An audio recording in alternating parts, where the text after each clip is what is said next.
So this is part 2 of this demonstration because we were so rudely interrupted. Just kidding. So what we're going to do now is figure out our placement of the materials we need to put together in order to create the spine. So if you hold your book over the edge, it needs to be about 1/2 inch overlapping the book cloth so that 1/2 inch of your cover is covered up. And then we need to have about 1/2 inch left on the top that will fold over, and the same on the bottom that will fold over.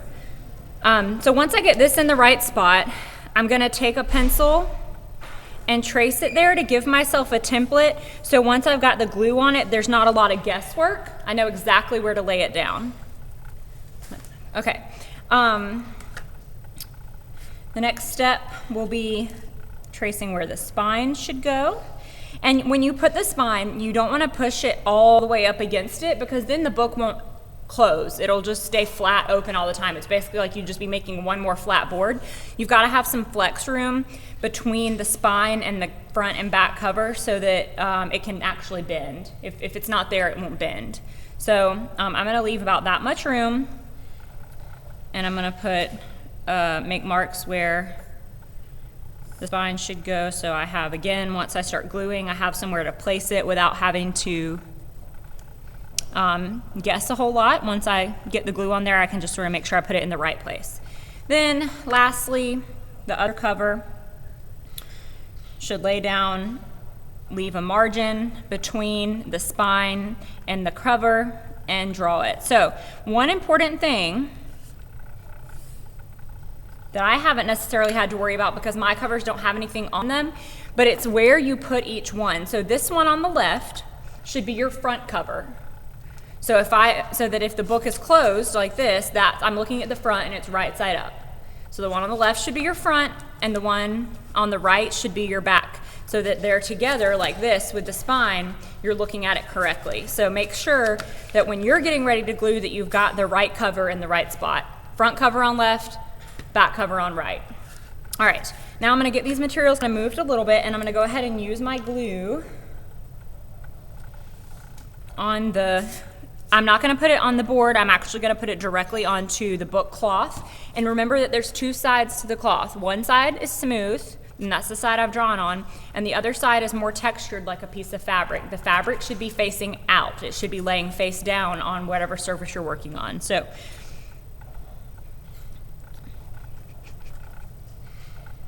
I'm gonna apply the glue pretty thick, about this much, and I do want to go ahead and put it on the top and bottom as well, where we're going to overlap it. So I'm going to start by laying my back cover on the right hand side, kind of squishing it around in the glue a little bit to make sure that it's covered. And it is slow drying, so if it's in the wrong spot, there's still a little time to wiggle it around and shift it and get it in the right spot. Then I'm going to go ahead and place my spine. It doesn't matter if you if you have a color piece, it doesn't matter if it's in or out, because it's gonna all pretty much be covered eventually once we put the paper in. So I'm gonna place my spine, again, not pushing it all the way up to the back cover. I wanna leave some wiggle room so that it'll actually open and close. Kind of wiggle it to make sure the glue is adhering and it's covering that piece of spine. Then I'm going to put my front cover in its place. And see, by this point, my back cover is already kind of solidified in its place, so it's not going to move. The spine will still move, but like if I try to move this back, it's not budging. So that's kind of about the amount of time you have to shift something should you need to shift it. All right, the last step is to I'm gonna put just a little extra glue so that I know it's covering, and we're gonna fold these top and bottom 1/2 inch edges over just to make it even more secure.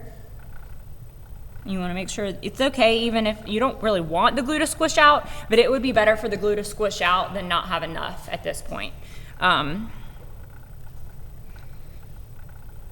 So I'm going to fold this over, just like when we folded the covers, fold it really tight, apply some pressure to let the glue sort of solidify, and I'm even going to make sure, see if I can find something, I'm going to use the edge of this paintbrush, make sure that it even kind of pushes between the spine and the cover here.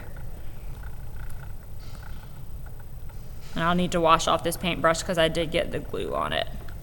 Same thing on the bottom. Flip it over, apply pressure, and make sure that it pushes between the cover and the spine. And this will also need to dry overnight. So what I would do at this point, try to wipe any excess glue you have. Just use your finger, I guess if you need to, you could use a paper towel, but wipe it off. And then we want to sit a heavy book on top of it. So that the spine is like all the book cloth is being pushed into the mat board on here, and it's weighing it down to dry super duper flat overnight. Once it dries, the next step after this will be attaching the signatures to the spine to complete the book. Any questions about the demo? Okay, it takes a while because it's a